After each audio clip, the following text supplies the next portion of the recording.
আয়নাঘরকে খবর দেন ভাই, আমি আয়নাঘরে যাওয়ার জন্য একেবারে প্রস্তুত।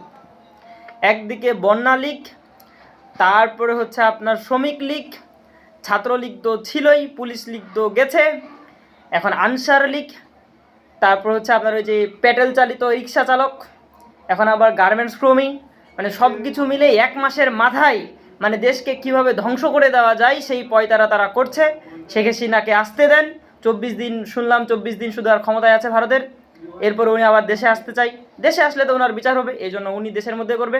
আর বাংলাদেশের বাঙালি নামের একটা সন্ত্রাসী, মানে নিমকহারাম, অমানুষ, দেশদ্রোহী, এই যে জনগণ যারা এখন আন্দোলন করছে, এরা ভুল কর্মেও বাংলাদেশের দেশপ্রেমিক হতে পারে না।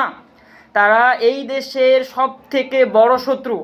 এই সরকার ক্ষমতায় আসার এখনও 1 মাস জমে নাই, এতদিন তারা হিজরা থেকে অদম, হিজরা বললে তো হিজরাদেরকে অসম্মান করা হবে, হিজরাত থেকে অধম হয়ে বসেছিল ঘরের মধ্যে।